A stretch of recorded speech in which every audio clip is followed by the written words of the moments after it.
Arrenquem amb el tema de la bellesa grega. Kalos erga, la famosa frase grega. Kalos erga.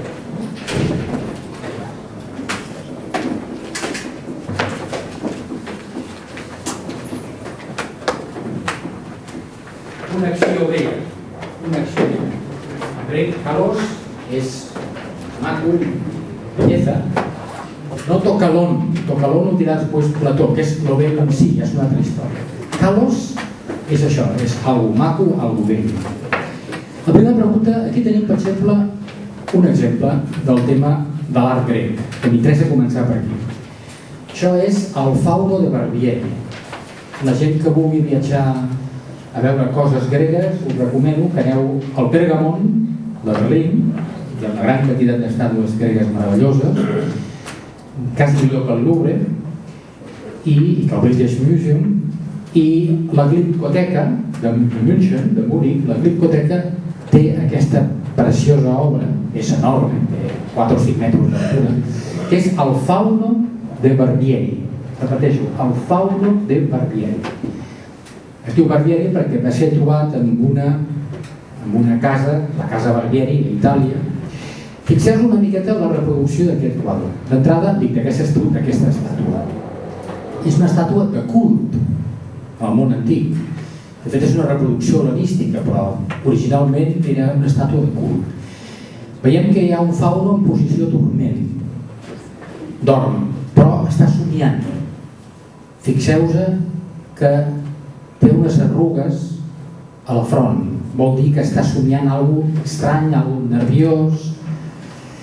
Si baixeu cap aquí veureu que hi ha una petita cueta, una cua que li surt del còccix, el qual marca que és un fauno. Recordem qui eren els faunos. Eren els guardians del bosc, però que tenien una gran activitat sexual amb les nimfes.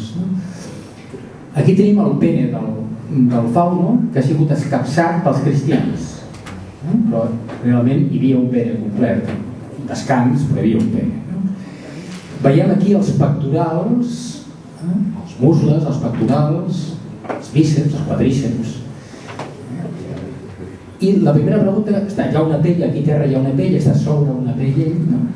La primera pregunta que ens faríem d'aquesta estàtua i d'altres estàtues gregues és per què ens atrau tant l'escultura, l'art grec?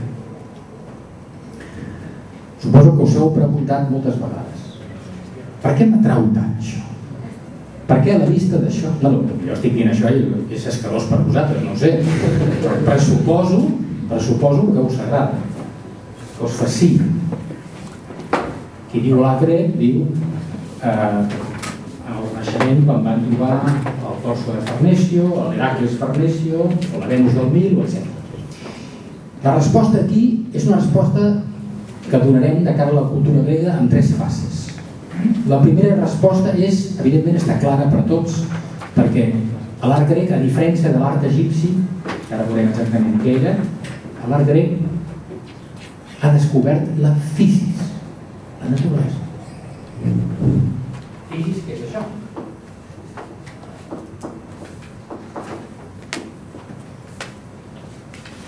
Els grecs descobreixen exactament la naturalesa, visible, la physis d'aquí, que està aquí, la visible, la que està aquí i ara.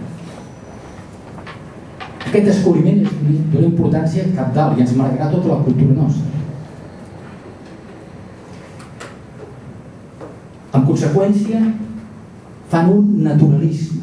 És una cultura naturocèntrica, que estan centrats en la naturalesa i per tant descriveixen a la perfecció tots els aspectes naturalistes de la persona, sense escatimar res. No és com el cristianisme, que el sexe és pecat. Fixeu-vos bé que Grècia està entremig de dues cultures molt curioses. Una cultura xamànica, invisible, amb imatges surrealistes, com és Egipte, i d'altra banda, una cultura cristiana que realment el victimisme, el patiment i la condena de la naturalesa i del sexe està fonamental. Grècia està encaixonada entre aquestes dues cultures. El primer aspecte de l'art grec és aquest, però hi ha un segon aspecte. Hi ha 3, però anem al segon. I pensem en el Lacan, o parlem amb Winckelmann, us estic reproduint les idees europees que han parlat sobre l'art grec. Segons nosaltres, aquí passa alguna més. El que passa és que resulta que la naturalesa no és exactament tal com és, com a primera vista sembla. Sí que hi ha un naturalisme, però part del naturalisme sembla que l'artista grec embelleix la naturalesa, la idealitza, la fa noble, la fa elevada. Com aquell que diu, podríem dir des del punt de vista cristià, que moralitza la naturalesa. La fa impressionant. Ostres, què és això? Quin bíceps! Vull dir, de les possibles fetes de la naturalesa és el més maco. Ostres, realment és així. Introdueixen alguna cosa. Per què aconsegueixen aquest efecte? Perquè utilitzen dues tècniques que l'artista pràcticament ha perdut, l'artista modern. El Renaixement va continuar, però a partir d'allà no els hi demanes a Mandalí i companyia. Mandalí ho sabia, però no ho aplicava. Que és la proporció divina, o la proporció àurica, com el número de oro, té diversos noms, i el codo divino, el bogun, i Gottliche el bogun, el codo divino, és a dir, feien les estàtues i els templos, però bàsicament les estàtues, amb unes proporcions harmòniques que donaven un cànon que ennoblia la naturalesa. Buscaven la màxima perfecció d'aquesta naturalesa. Pitàgores desenvoluparà molt el tema de la proporció àurica. Els monestirs, gran part dels monestirs romànics i gòtics de la nostra època també tenen algunes construccions que estan fetes amb les proporcions àuriques. Tercer lloc, però hi ha una altra cosa, que és que el que impacta és que resulta que l'artista grec era capaç a l'estàtua de donar-li vida, de donar-li una sensació de que sembla que això sigui real, no és una foto, no? I la idea és perquè era capaç de fer una síntesi entre el corporal i el intel·lectual. L'emoció estètica que neix entre nosaltres quan veiem això és perquè és una cultura que és capaç de no entrar en contradicció entre el corpori, les percepcions, el sexe i les lleis, la mentalitat, l'ideal.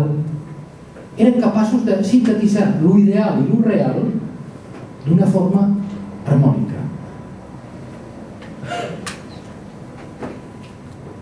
Jo en aquests moments, si aquí jo em trec tot això, que ja un dia ho torno a repetir, i em despullo davant de vosaltres, em trec també l'eslip i ja, hi ha un impacte per vosaltres. I les noies encara més. Jo no. Llavors es pregunta, per què passa això? Per què succeeix això? Jo he preguntat alguna vegada, perquè formeu part d'una cultura judeocristiana. Si això ho faig a Grècia no passa res. Si era normal. A la Calogàtia, a la Palestra, vull dir, quin problema hi havia? El sexe no està estigmatitzat, no hi ha repressió. Aquesta és la clau. És una cultura sense repressió. No té la repressió nostra. I en l'art també es veu això. I la prova la tenim que és una cultura amb molt poca repressió. No hi ha sublimació del tema, sinó que... I la prova la tenim que aquí ha vingut un cristià amb un martell a trencar els genitals. Bé, a veure, què és l'art? Primera pregunta. Com neix l'art? Al Paleolític, a l'Escó i l'Altamira i companyia. Tots tenim la idea de les pintures xamàniques a l'Escó o l'Altamira. Els bisontes, els cérvols i tal. És la primera artista. El primer artista és un xaman. Un xaman, que al mateix temps, és artista, perquè allò es fa amb idees ritualístiques. Per tant, l'art neix amb Hekra, tal com diuen els egipcis. Neix pel control de les energies. Neix perquè el xaman naturalísticament se'n recorda del bison, el representa, però a la pintura que està fent a la paret no sols està recordant el bisonte i dir que el dibuixo perquè a veure si nosaltres el casem i tal, no està fent això només. Està demanant l'egregor dels bisontes que els hi siguin favorable. Què és l'egregor? L'egregor és l'arquetip de l'espècie o l'espècie. Està demanant a l'espècie bisonte que per favor, que tenen gana i el poble es té que alimentar, que es deixi caçar. I gràcies a aquestes pintures que en els homes estan caçant els bisontes, es pressuposa que quan arribi el moment de la caça, l'espècie bisonte s'hi posarà bé, no rehuirà la caça. Perquè s'ha fet abans una cerimònia energètica de petició. Aquest és l'origen de l'art. L'art neix com un acte màgic, de petició.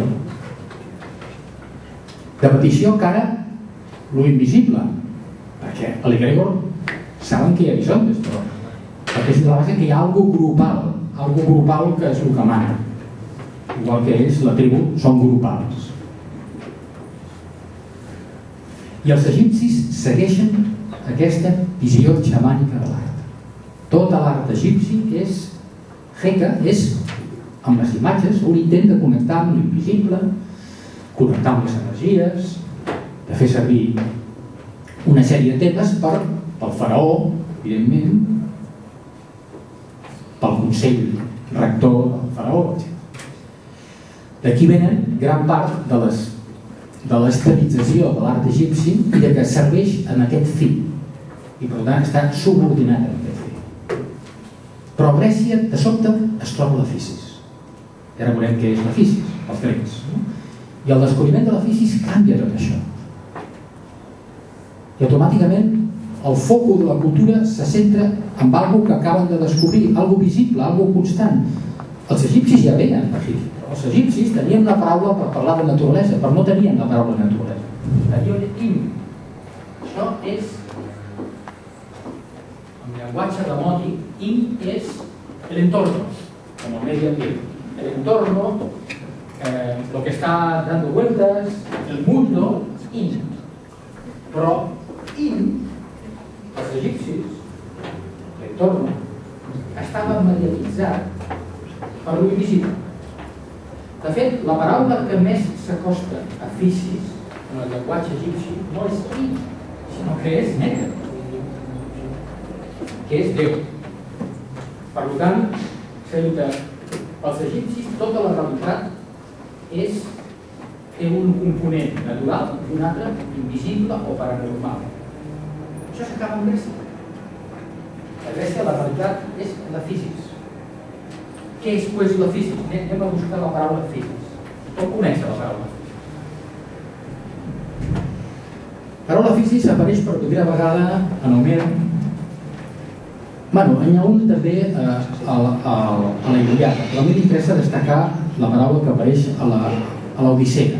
A l'Odissea, de sobte, quan Ulisses rep de la... no sé si és de Circe o de Calipso, em sembla que és de Circe, rep algú per tornar a la seva terra, per fer-se invisible, i la Circe li dona una planta, una fita. Fita és planta. Li diu, aquesta planta té una fisis molt potent. En aquests moments canvia la cultura, perquè està dient que les coses que veiem visibles tenen una identitat per elles mateixes, sense relacionar-se amb el món paranormal ni amb els déus indirectament, sinó per elles mateixes. Tenen una força, una energia que ens pot servir. Fisis. Aquesta planta, per ella mateixa, no cal que tu comencis a parlar a Apolo, etc. Aquí hi ha una cosa, una substància que si te la prens, si te la utilitzes, veuràs què passa. Per tant, la primera cosa de la fisis és que aconsegueix donar identitat als subjectes naturals. Dona identitat als subjectes naturals que componen el món.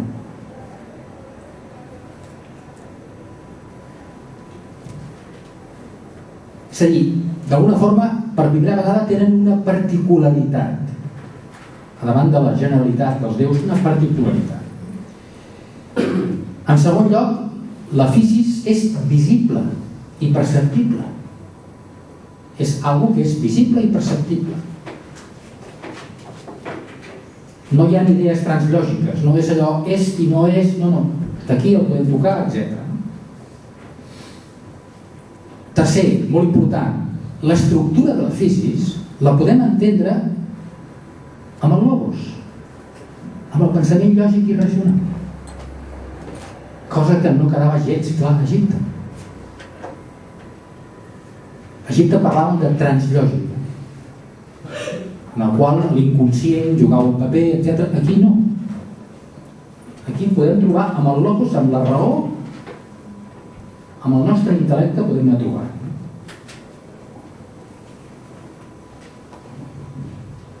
La physis té sempre una causalitat identitària. És a dir, les coses que produeix venen d'ella. Cinquena o quarta, no recordo. És el fonament de tot el cosmos. La physis, amb la seva generalitat, fonamenta la realitat, el cosmos.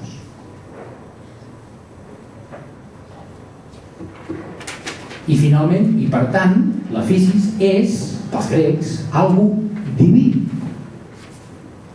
Està més enllà dels déus. Els déus no poden amb les seves lleis, moltes vegades. Poden modificar coses, poden actuar, però la physis, amb les seves forces naturals, estableix un marc en el qual els déus s'hi mouen, però que no poden transgredir. Conseqüència, veurem que els hipocràtics acabaran dient que la physis en si mateixa és divina, que és meravellosa, que té alguna de divinitat. La physis és, pues, com resum, criteri de vida pels grecs. És el criteri de vida, tant de la ciència, tal com de la percepció, com de la naturalesa, catafiseny, d'acord amb la physis. Com té que viure la persona? Catafiseny, d'acord amb la naturalesa. Cuidado quan diem la naturalesa. Us estic parlant a vosaltres que el concepte de physis ja no el teniu. Cuidado. Vosaltres, el concepte de physis que teniu vosaltres és un concepte que heu rebut de la família i de l'escola. Us creieu que la physis és aplicar les mates, etc., els números a determinats problemes, o les plantes, el que sigui, en determinades visions que heu après a les escoles, i utilitzeu sempre la metodologia que heu après a la societat industrial, metodologia físico-matemàtica, sobretot, estadística, laboratori. Els grecs no van per aquí. Per entendre la physis, els grecs utilitzen la visió biodinàmica. La visió tal com es presenta la physis aquí i ara a davant teu. I sobretot l'entenen des de la bipolaritat, des dels contraris, d'entre els opostos, davant dels contraris, dels complements de contraris.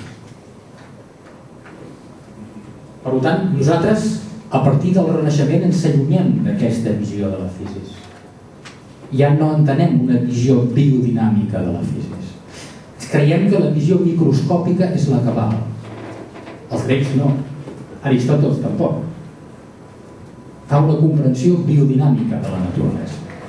A nosaltres, si nosaltres ens diem ara exactament què és un arbre, tenim que començar a parlar clorofil·la, hem estudiat això, però no sabem res més de l'arbre. Hem après dels llibres tota una sèrie de coses de l'arbre, però no sabem gran cosa més de l'arbre i dels animals. La visió grega és una visió biodinàmica, bipolar, que sap exactament que les coses van per oposats, per síntesis, és una altra història. Igual que els arguments, la forma grega de parlar és dialèctica, i dialèctica és això, és bipolaritat, és diàleg, diàlogo, diga, dualitat, i dialexeis, argumentos contrarios, dialexeis i dialèctica, parlar des d'una dualitat. Tot el món grec està basat en l'observació del... I què veiem a la naturalesa? Si vosaltres no estiguéssiu malejats per la cultura occidental, si fóssiu grecs, quan iríeu a la naturalesa veuríeu que hi ha unes bipolaritats i uns oposats, i una síntesi. Quan aneu al mar, per exemple, no aniríeu al mar pensant és que aquí hi ha, a veure, el pH, la densitat marina és tal, i a veure exactament, i la composició de la salinitat, agafarem i tal. No. Els grecs arribaven al mar i deien, què passa en el mar? Quina bipolaritat hi ha? La ola, l'accés i el retrocés, l'expansió i la retracció, la ressaca, que té 3 formes de ressaca, les corrents, que hi ha 6 formes de corrents, la de Poseidon, que ells deien que és l'anterior, etc. És una visió que no té res a veure amb la nostra, perquè nosaltres apliquem tota una metodologia prèvia, a priorística a la naturalesa. Ells no, ells creen la seva metodologia a partir del que veuen que a la naturalesa hi ha bipolaritats dialèctiques i per tant la descreixen. Clar, per nosaltres això a partir del Renaixement no ens va funcionar massa per dominar realment la naturalesa. Els grecs volen entendre la naturalesa, nosaltres la volem dominar. Hi ha un canvi aquí, que és la visió aristotèlica. Bé, la fisis, pues, a veure, podríem dir algun exemple de la fisis, no? En aquest aspecte. Passem ara, ja que hem arribat a la fisis, intentem explicar el més important del canvi d'Orient a Occident. El pas del mito al logos. Anem aquí ara, anem a explicar el paso del mito al logos, aquest famós paso que determina gran part de la cultura occidental. Anem aquí. La transició del mito al logos. Ja tornarem al tema de la bellesa, però acabem aquí, hem parlat de l'art, però tenim que parlar més de la política i coses, però de moment passem del mito al logos. A veure, el mite, hem vist, el tema egipci, etc. També a Grècia hi ha molts mites, diferents dels egipcis, però hi ha mites.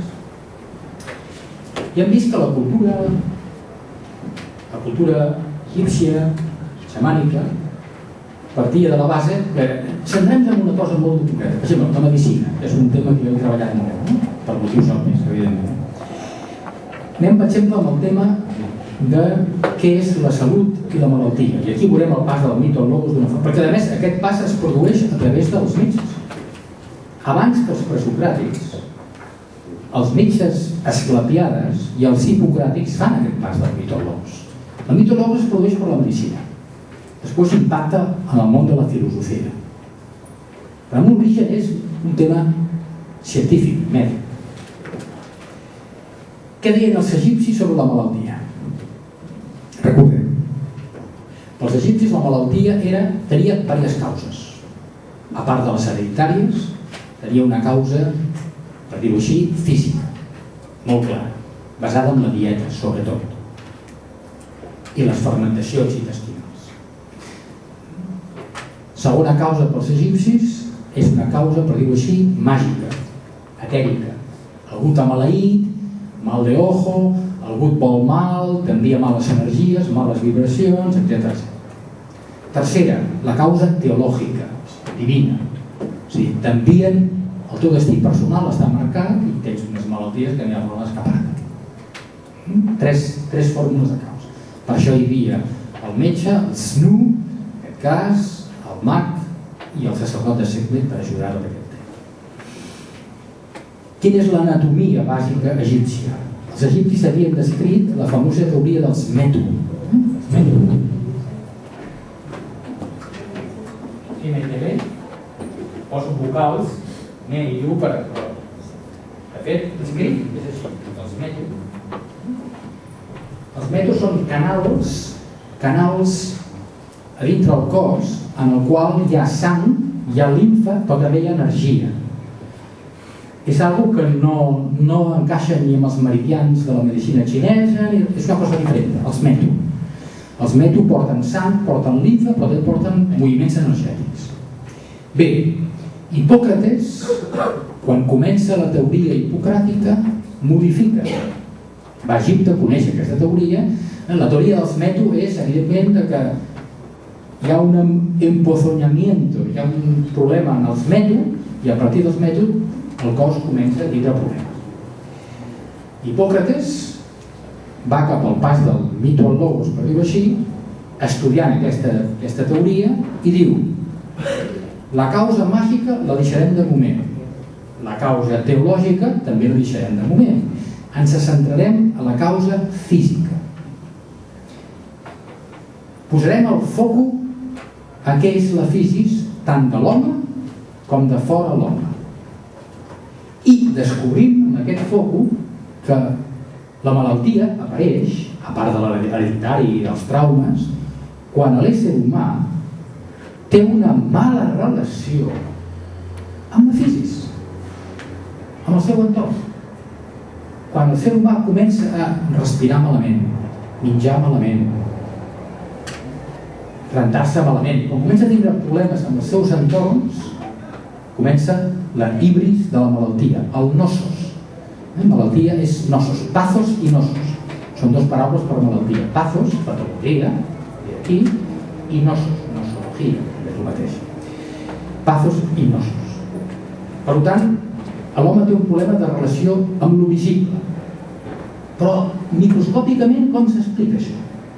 O biodinàmicament. S'explica que quan l'home té una mala relació amb la seva dieta, etc., els seus humors, el líquid que té dintre, que els egipcis havien parlat que estava tot junt, els seus humors, els líquids seus, la sang, la linfa, la bilis, s'alteren. I quan s'alteren els humors interiors, es fa palès ja la malaltia totalment. Però els humors, el fet que els humors s'alterin és perquè l'home té una relació, el ser humà, perdoneu, té una relació incorrecta amb la naturalesa, amb el seu entorn, amb els aliments, amb com actua, amb la seva respiració, amb els seus banys, etc. I va més enllà. Quina és la fórmula per curar? La fórmula per curar és restablir la identitat dels humors, que no s'alterin, desalterar-los. I com es fa això? Amb una bona relació amb la naturalesa. I quina és la clau per la relació per millorar això? La bipolaritat. És a dir, jo em poso malalt perquè menjo massa àcid, diuen els hipocràtics. Tinc que menjar més dolç. En paraules modernes seria l'àcid i el bàsic. Tinc que menjar alcalí. Si menjo molt alcalí, equilibro els àcids. Si jo em dedico a menjar molts àcids o molt alcalins, els humors s'alteraran. Tinc que buscar un equilibri bipolar entre l'alcalí i l'àcid. Igual amb el fred i la calor. Si jo em banyo massa fred, puc emmalaltir. Si em banyo massa calor, també. La clau està en buscar una harmonia alternant entre fred i calor.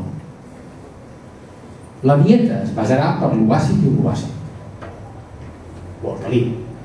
Les relacions amb l'aigua, per el fred i la calor. Sempre depèn de la nostra tipologia.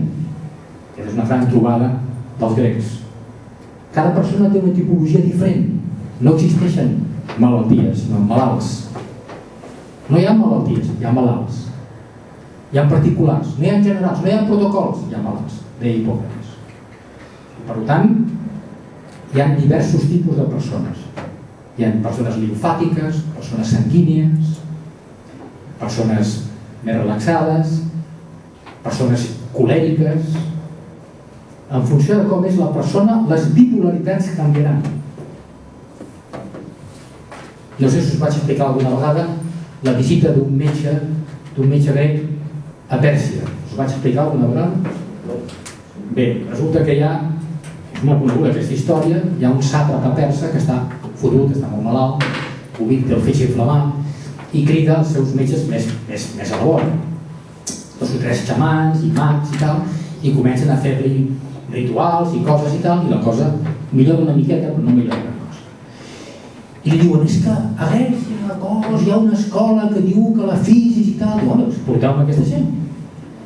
I fa que vingui un metge grec hipocràtic a la ciutat, a Sardes. al cap de 2 setmanes, el sàtrapa pregunta: on està el metge? Perquè, escolta, si li he enviat una ambaixada i científica, on para? No ha arribat encara? Sí, va arribar fa 6 dies. Ah, sí? I on està? Bueno, va dir que no et volia veure de moment. Volia veure la fisis. Com que la fisis? Ja t'he fet una merda. On està aquest tio? Sí, no sé. Bueno, al cap de 2 o 3 dies torna a demanar per ell: on està aquest tio? S'ha anat a les cuines i està parlant amb els cuiners i tal. Però que parla amb mi. A què ve aquesta tonteria dels estables i les cuines i tal? Què fa? Al cap de 2 setmanes apareix finalment el metge grec i el sàtrapa li diu: espero que tinguis una bona excusa per les tonteries que has fet, per la el poc respecte que en tens, arribes i no parles amb mi. Diu: no, si vull parlar amb tu també, però és que jo abans volia veure exactament quines són les aigües de les que tu veus, les fonts de les quals tu estàs bevent constantment. Volia veure el clima de Sardes, les muntanyes a la vora, la climatologia exactament de la que tu estàs sotmès, amb la teva relació amb la fisis. Volia veure els menjars que tu prens, exactament les espècies que tu utilitzes, i parlar també amb les teves dones, les teves concubines, perquè volia veure exactament com actues. I ja sé moltíssim de tu. Ara necessito els teus humors, els teus excrements, l'orina, mirar-lo, etc. I després, quan valori tot això, et faré una diaetia. La diaetia és gimnàsia i dieta. No sols dieta. Diaetia és moviment i dieta.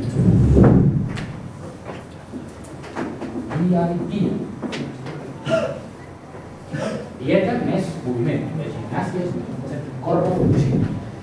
I evidentment el sàtrapa va seguir les indicacions del metge grec i es va curar en 2 setmanes.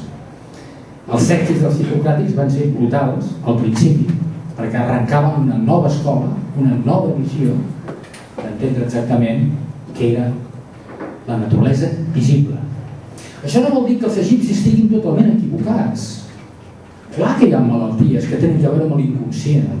Clar que hi ha malalties que tenen que veure, evidentment, amb moltes històries que amb lo visible no n'hi ha prou. Però sí que és la visió oriental, egípcia, mesopotàmica, estava massa centrada en lo invisible. Els grecs fan aquest gest de descoberta, de dir: mirem la fisis, treballem-la, les seves estructures, com actua, etc. I això és el gran llegat grec per nosaltres. Això és. Encara que el mètode ja no el tenim. Avui en dia, quan us trobeu malalts, què feu? Aneu a la seguretat social o aneu al metge. El metge ni us mira. Us pregunta on veniu, que mengeu, què... Us pregunta alguna cosa? Li importa un pito la fisis. Recerca, s'acaba. Perquè creu en uns protocols que es van fer al segle XIX, a laboratoris, a nivell microscòpic, etc. Bé, passem ara. Llavors, el pas del mite al logos es produeix en aquest moment, quan els hipocràtics descobreixen la fisis. I Pitàgores, Anaximandre, Anaxímenes, els presocràtics comencen a anar pel mateix camí. Intentarem explicar la naturalesa des d'ella mateixa. Direm a l'argé, que és el principi de la naturalesa. Què és l'argé? Què és l'element que arranca la naturalesa? Ja no es preguntaran per la creació oculta o no oculta, les forces energètiques que estan... No, es pregunten per això, per lo visible. Tornem al pas del mite al logos, anem al tema continuem pel tema de la bellesa. El tema de la bellesa i a la religió. A veure, què és, pues, la bellesa a Grècia? Ja l'havíem treballat en 3 punts, però fem un resum de què és, pues, la bellesa a Grècia. La bellesa a Grècia és, de fet, el descobriment de la naturalesa i, al mateix temps, la fascinació per lo ideal, que amaga la naturalesa en ella mateixa.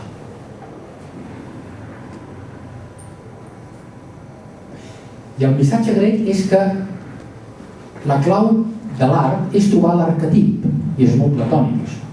És trobar l'arquetip que rau. És a dir, hi ha molts homes, més macos, menys macos, hi ha moltes dones, més maques, però hi ha una dona ideal. Sembla la pel·lícula de Fellini, no?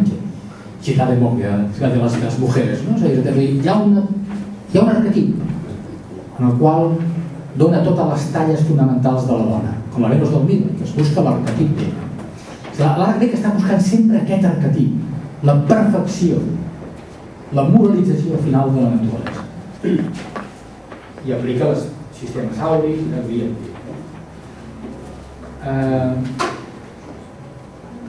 anem a la eticitat. Anem abans, falten dues coses, dues paraules fonamentals. Eticitat i eros. N'hem vist ja fisis i calos.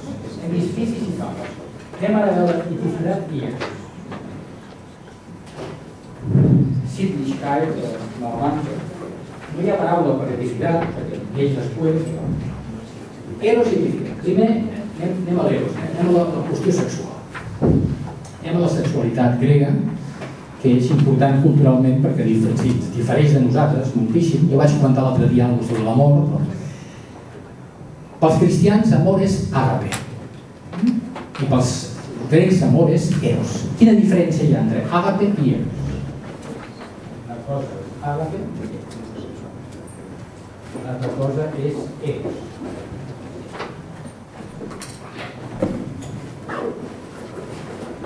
Podem posar l'accent al final, agapé, però altres s'ho treuen. Agape, que és l'amor cristià que coneixem tots, és aquell amor que nosaltres donem a una persona sense esperar res a canvi. Repeteixo, agape és el sermó de la muntanya, que després veurem més endavant, Jesús, en el qual tu estableixes un canal d'energia i de simpatia i d'empatia cap a una persona, també material, si dones coses, però no esperes substancialment que t'ho torni. Això és agape. Eros, la noció grega és diferent. Tu estableixes un canal empàtic de fascinació cap a una persona, però esperes que t'ho torni. Que hi hagi una harmonia, un equilibri, una bidireccionalitat. És bidireccional l'eros. La cultura grega està impregnada de la tesi de l'eros. Per exemple, ja llegirem el text que teníeu i farem algunes lectures. Resulta que l'eros, segons la tradició antiga, tradicional, era un cupido que tirava fletxes, era un déu intermig, no era ni un déu poderós ni un home, era un ésser intermig, l'eros. Acompanyava sempre Afrodita, les fletxes, etc. La gent que estava enamorada, segons els grecs, tenien una mania eròtica. És a dir, estaven bojos. Bojos per què? Perquè feien coses diferents de les altres persones. Quan els amants estan enamorats, fan tonteries, ho sabem tots. Fan coses estranyes. Fan coses que estan més enllà del bé i del mal. Una persona que estimes t'importa un pito si ha matat algú. Podríem discutir-ho, però estic parlant ara del moment. En el moment aquest. És a dir, que els amants fan coses irracionals, irreals, estranyes. I els grecs diuen que aquests tios estan pirats. Però estan pirats pels déus. Perquè els déus envien una força a aquesta gent i per tant són sagrats, són divins, no s'hi podem fer res. És molt bona aquesta. Són sagrats, no s'hi podem fer res, respectar-los. A l'amant i a la mala, vull dir-te, i no té que ser només un home i una dona. Dos dones o dos dones, dos homes o dos dones. Bé, tota aquesta visió de l'eros com algo sagrat, algo que incomprensible, algo diví, que de fet el que busca, l'Eros busca, és engendrar bellesa, reproduir bellesa, igual que nosaltres reproduïm. Tot això comença a posar-se en tela de qüestió amb els sofistes. Hi ha un sofista fundamental, Lísies. El Lísies llança una teoria a Atenes que diu no, és que l'amor, i l'amor de parella, passional, de fet, és plaer i sexe. El més maco de l'amor és l'orgasme. L'orgasme o bé anal o vaginal. El fonamental en l'amor és el pene o la vagina. Quan més plaer tenim, més disfrutem. Era la posició dels sofistes, que desmunta, d'alguna forma, la visió clàssica i tradicional de l'Eros. Però els filòsofs venen al rescat. Plató i companyia venen al rescat, a intentar renovar aquesta visió tradicional de l'Eros en paraules filosòfiques noves. I què diu Plató? Plató manté la tesi de que l'Eros és algo diví, però ho explica radicalment diferent. Diu Plató, perquè entenguem la divinitat de l'Eros, racionalment aquesta vegada, tenim que acceptar que quan dues persones s'estimen, formen una unitat que al mateix temps manté dintre seu una diferència. Els amants són un i dos i un al mateix temps. No després i més endavant, no. Posen en qüestió el principi de no contradicció. Perquè formen una unitat, són uns, però no deixen de ser dos. És com un mirall. Quan tu estimes una persona, la mires en el mirall, el que et torna és una energia que tu has llançat. Hi ha com una espècie de cercle. I el bo del cas és que aquesta identitat i diferència hi ha un moment que és plena, amb l'orgasme, sí, però això vol dir que divinament, un miracle, s'unifiquen dues forces bipolars contràries i neix algú nou, el nen, el nadó. El nadó és la unificació de les contradiccions, d'un i de l'altre. Neix i apareix i està allà i no pots destruir-ho. Després sí, l'amor es pot acabar, és finit, però el fruit de l'amor queda allà.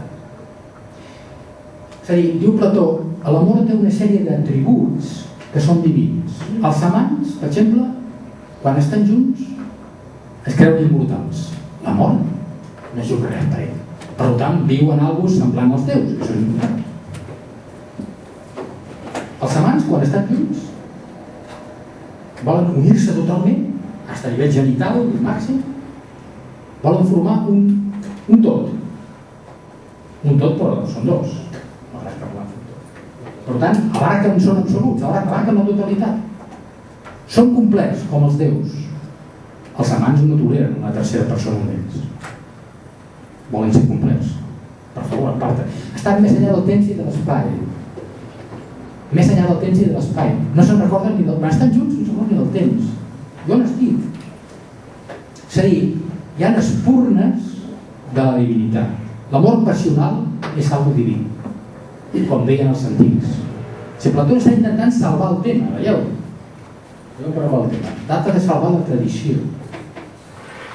Però aquesta vegada de forma racional. Si agafem la fotocòpia sobre Plató, a veure, la que està en grec i castellà, sisplau. ¿Alguien que lee en castellano? ¿Qué tal? ¿Hi ha algú que digui Chacón? Sisplau, tu mateixa. Entonces enamorado, pero ignora de que no sabe qué es lo que le pasa ni puede explicarlo.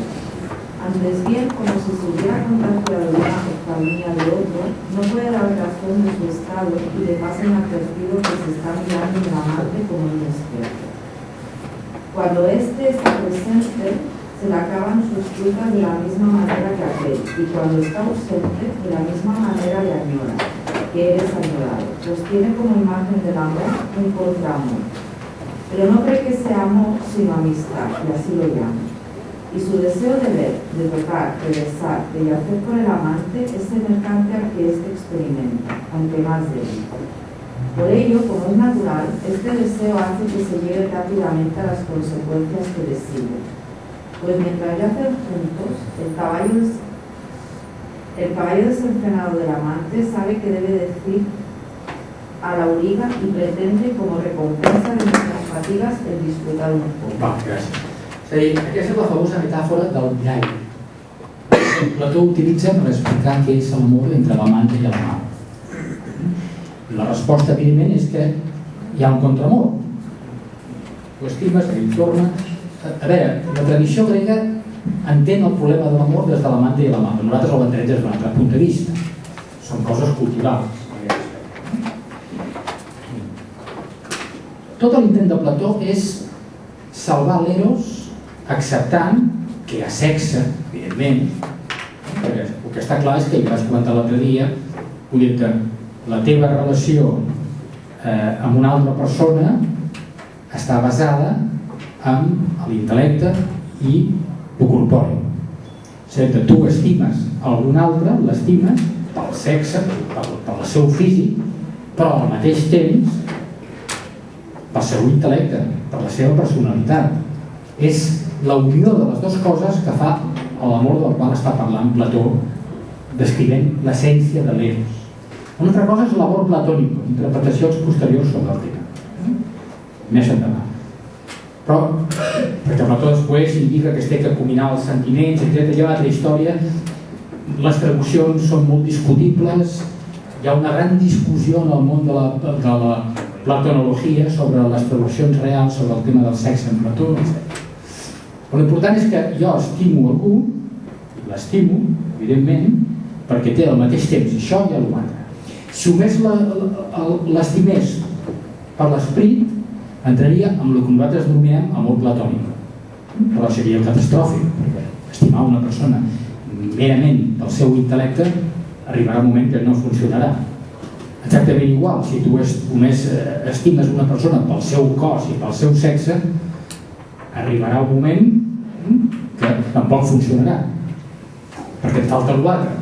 És a dir, la síntesi entre les dues coses, de la identitat i la diferència, és, o sigui, l'essència de l'amor, segons la visió del grec, i no sols de Plató, sinó de Sòcrates, és, evidentment, que sigui algo que lligui l'ideal amb lo real. L'ideal, hi hagi una síntesi entre l'ideal i lo real. De fet, nosaltres vivim en una època en la qual s'ha trencat aquesta síntesi. Nosaltres, quan anem a pornografia, o entrem en un convent, per dir paraules així, o bé, oh, mundo cruel, fuera i tal. No, tres aforcades no, però bueno. O bien, pobreta, ja de fotre fora el bisbe, vull dir, tranquils. Ho passarà molt malament aquesta noia, perquè o el bisbe de Vic comenci a lluitar. Llavors, vull dir, o bé espiritualitat a tope, o bé sexe a tope. I d'aquí ve, d'aquesta trencada ve que ens és insuportable la visió sexual de les estàtues. O sigui que el sexe per nosaltres, a partir del cristianisme, està condemnat. És el culpable del mal en el món, en gran part. I en conseqüència, això porta a tota una sèrie de canvis, de valors, estètics, etc. A Grècia no. El sexe és un component constitutiu de la bellesa. Aquesta és la resposta al tema. Bé. Anem, abans de passar al DVD, amb el tema de la eticitat. Per tindrà una visió una miqueta global. Què és la eticitat? A veure. La eticitat és el previ a la moralitat. El món modern, a partir d'Aristòteles, descobreix la ètica, el moral. Però abans de la moral, a la polis, què hi havia a la polis? I ara parlarem de la polis. A la polis hi havia es regia la polis per una eticitat. Què és la eticitat? És allò que tu fas individualment, però té un benefici i un resonanci col·lectiu. O sigui, una acció d'eticitat era kalos erga, una acció bella. La paraula bueno, agathos i aiskros, a Grècia, a la clàssica, la polis clàssica, significava molt diferent del que aquí significa. Per nosaltres dèiem, una acció és que fer una bona acció. Els grecs, una bona acció és una acció subjetiva, egoista, agathos, personal, pel benefici propi. Lo bueno està lligat a lo individual pels grecs. En canvi,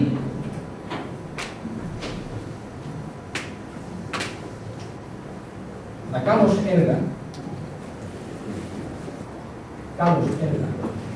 era igual a la moralitat col·lectiva, paraules modernes.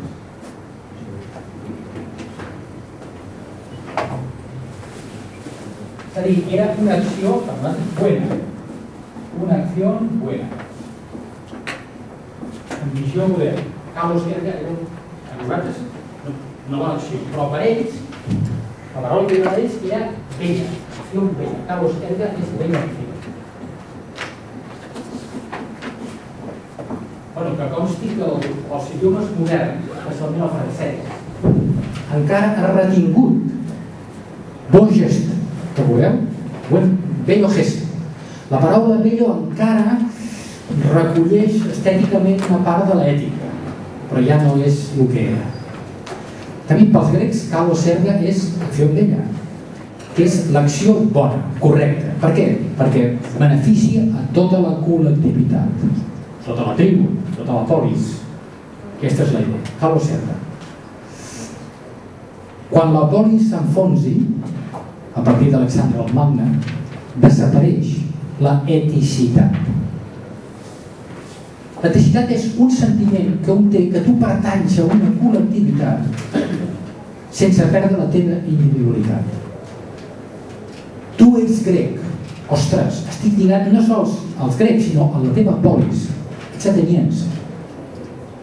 La sensació que un té de ser ateniense no té res a veure amb el que nosaltres sentim dintre la ciutat de Barcelona, per exemple. Té llunyanament a veure, per exemple, en sentim-nos catalans, per exemple, llunyanament. A veure, els grecs tenien una religió nacional. La religió grega, i perquè va lligat ara a això, la religió grega era la religió olímpica, però era una religió nacional. Quin era el vòrtex religiós d'Atenes? El Partenon. I dintre del Partenon, l'estàtua d'Atenea. Per què? Perquè Atenea era la deessa fundacional d'Atenes. Era la deessa nacional de la raça dels sàtirs. Com el tema de la moreneta en Montserrat Borràs. Mutandis, mutandi. Llavors, els grecs, quan entraven al Partenon i veien l'Atenea i feien sacrificis, se sentien parts d'una col·lectivitat sense perdre la seva individualitat. Però aquesta sensació que som una totalitat que engloba sempre les unitats, modernament l'hem perduda molt.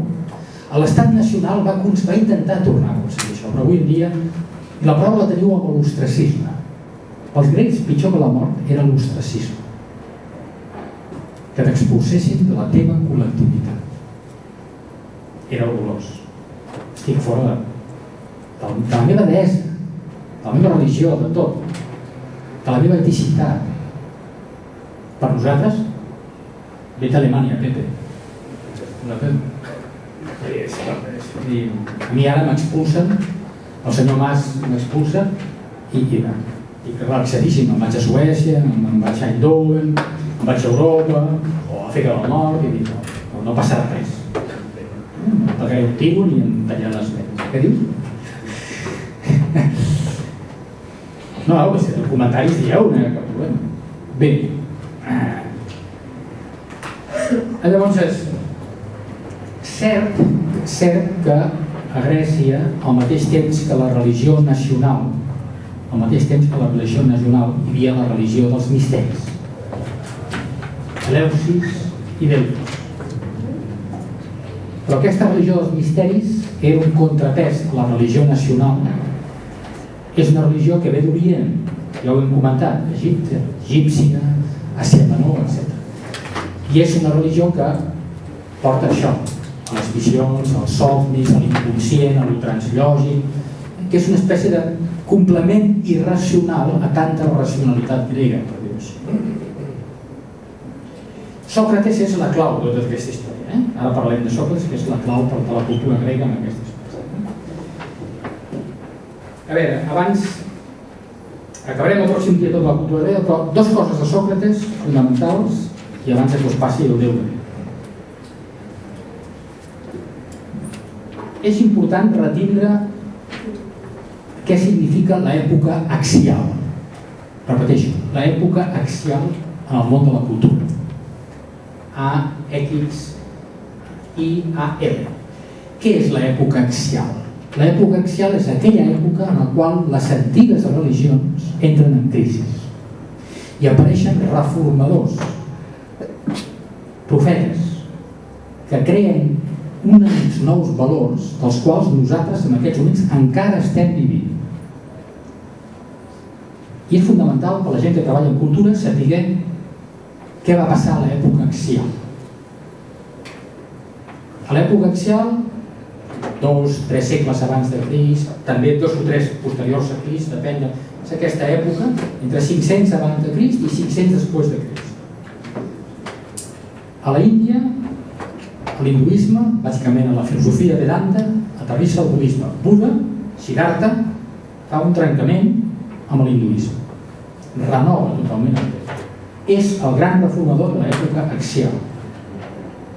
A Xina passa igual amb Lao Tse, amb tota la teoria filosòfica de Confucio, teoria social, personal, queda trasbalsada pel Tao, dels seus deixebles.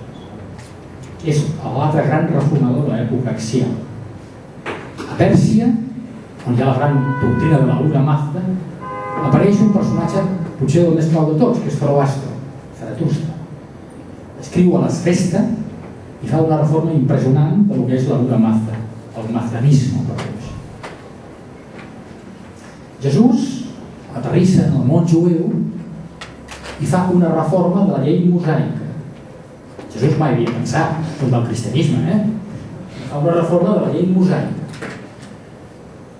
Introdueix idees neopitagòriques dintre del judaïsme a través dels essenis, etc. i una altra història. Mani, el gran profeta també del sud de Síria, que funda el maniqueisme, 2 segles després de Crist, fa exactament el mateix. Crea una doctrina gnòstica de lluita entre el bé i el mal, que també és una reformació important de moltes doctrines bipolars que corrien per l'època per Síria. És a dir que Sòcrates és el reformador axial del món occidental. Ell és el que entra en barrena a Grècia i funda, per entendre la realitat, veurem ara què és la filosofia, què significa la filosofia en cultura, funda la utilització del pensament lògic i racional en el diàleg. I sobretot crea una cosa que abans no existia, que és a través de la diferència específica i el gènere, a través de la diferència específica i el gènere, fa definicions que cada vegada engloben més conceptes dintre de si, fins a arribar a un concepte universal. La utilització en el diàleg de la diferència específica i el gènere és clau, és una revolució en el món de la sofística. I fa possible definicions cada vegada més englobants que descriveixen la realitat que tenim davant nostre. Es creen conceptes universals que engloben dotzenes i dotzenes d'objectes i definicions interiors que ens permeten entendre, dominar, posar, simbolitzar la realitat com abans no havíem concebut. I això es fa amb la dialèctica. La dialèctica és l'evolució. Els sofistes tenien la dialexeis. Diàleg 6 és arguments contraris.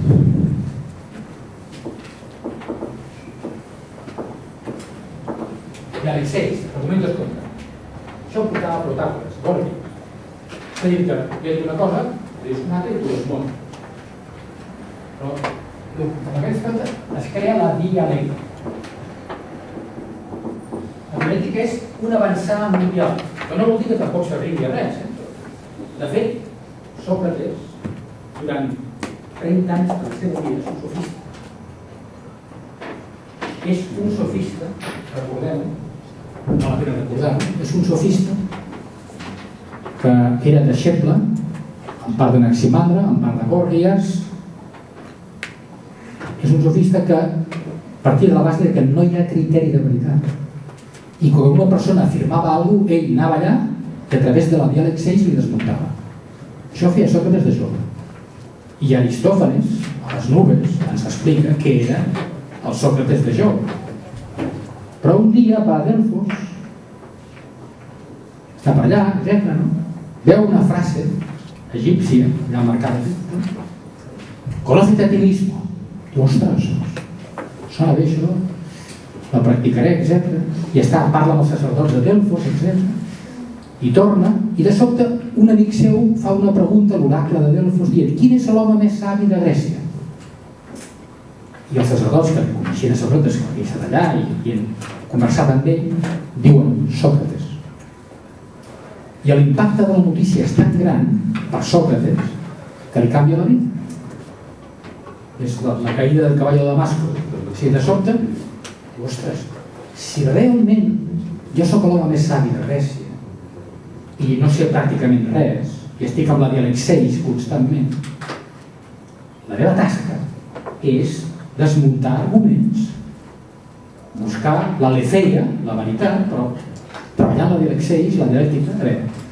I d'aquí ve que els primers diàlegs de Plató us ensenyen uns diàlegs que sempre acaben malament. La dialèctica no porta a res. Queda parada com si fos un túnel sense sortida. Fins als diàlegs de maduresa no comencin a haver respostes. Agafeu, sisplau, la fotocòpia que teniu dels grecs, llegem abans de passar al DVD, les poesies gregues. Teniu unes poesies gregues, són de Simònides, Alceo, poetes grecs. Aquesta em sembla que és Alceo, tinc el llibre, he deixat el llibre, sembla que és Alceo o Simònides. Pàgina 305, amb el tema de l'Eros, en grec i en la mateixa persona que ho ha llegit, pots llegir, sisplau, Ala. Ana acaba ya con ese barullo de sus gritos. Déjese hacer de la escrita del humo del vino. A sorbos tomémoslo entre hermosos humos. És a dir, que la poesia grega, la lírica grega, certifica també el trencament de l'eticitat. Certifica que neix l'individualisme. Estic sentint coses i ja no sóc la tribu, jo em sento així davant de la mort, davant del Daleros i tal. La lírica grega és el millor testimoni que a poc això de l'eticitat, de uno para todos y todos para uno, es trenca. Continua. Señor. Señor, con quien subyugante y las ninfas de pupila azul y artoritas rosadas juegan juntos y que por las cumbres de los altos montes vas vagando, me abrazo a tus rodillas. Tú acude benévolo conmigo y atiéndame, ruego y otórgalo, y como buen amigo aconseja a Cleobulus y obtén que mi amor, oh Dionisios, acepte. Esto no está tirado por Cleobulus. Ahora tú parla de Cleobulus, ¿no? Continúa. Otra vez Eros. Otra vez el rubio me echa el valor, llamándome a jugar con la niña de las sandalias. Pero ella, que es de Lesbos, de Lesbos, mi cabeza está cana, desprecia y mira a otra con ojos sabios. Mireu el panorama. A otra. És una altra dona que amb aquest home que ja és una miqueta d'entrada en anys, no? El qual parla amb tranquil·litat que jo t'he aquí a ti, tu et tires a mi, fa 2.600 anys, no? Abans del cristianisme. Continua. Me enamoré de Cleobulus. I de Cleobulus. y por Cleóbulo ando loco y solo veo a Cleóbulo. Muchacho de ojos de niña, te busco y no te das cuenta. No sabes, ¿no?, que de mi alma tienes las riendas. No quisiera tener el cuerpo de Amaltea, ni 150 años reinar en Tartesos. Veieu, hi ha referències de l'època, que Amaltea és la cabra, la famosa cabra, Cuerno.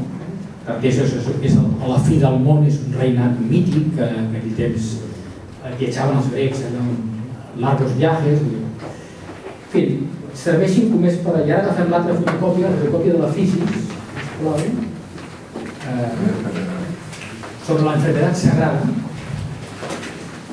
Què tal? Per què... Vosaltres dos? No hi ha castellà?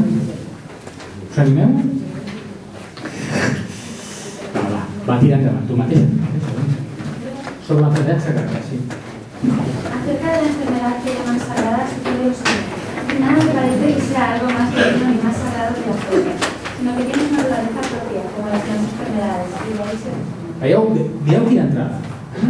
Ja no és els déus, sinó que radica en la seva física, en la seva naturalesa.